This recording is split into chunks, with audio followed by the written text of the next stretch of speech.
মার্কা দেখেই ভোট দিবে এরকম একটা সংখ্যা থাকবে, কিন্তু আগের মতো সেই গ্রামার কাজ করবে না আমার ধারণা, 1 নাম্বার।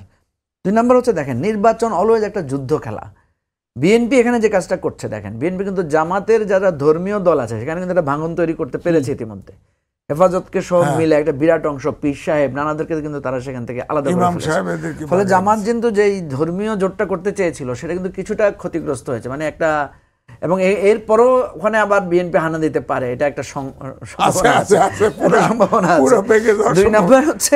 2 নাম্বার হচ্ছে যে বিএনপির একটা অ্যাডভান্টেজ হচ্ছে বিএনপির প্রার্থীরা ম্যাক্সিমাম হচ্ছে পরিচিত, মন্ত্রী ছিল, এমপি ছিল, এলাকার জন্য কাজ করেছে, অর্থনৈতিক অবস্থা খুবই সমৃদ্ধ।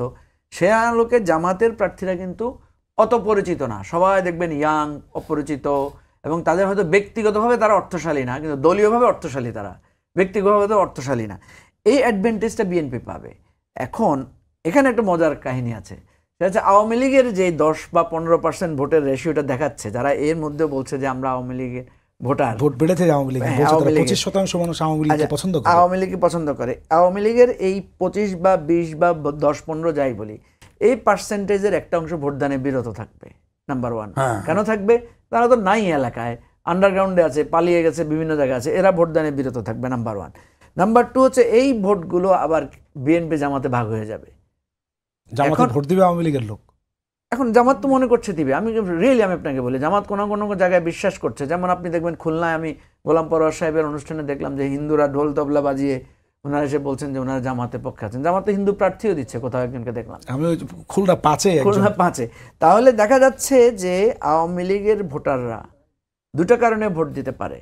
একটা হচ্ছে বিএনপিকে ভোট দিতে পারে, তারা মনে করতে পারে যে বিএনপি আমাদের শেল্টার দিবে, আমরা কারণ ওই যে মির্জা ফখরুল সাহেব তো ওনার এলাকায় বলেছেনই যে আমরা আপনাদেরকে কোনো আইনি হয়রানি যাতে না হয় সেটা দেখব। কিন্তু মানুষের অভিযোগ যে ইতিমধ্যেই তারা এই বিষয়গুলো করছেন, জামায়াতের লোকজন এলাকা ভিত্তিক মামলা টামলা দেয় নাই।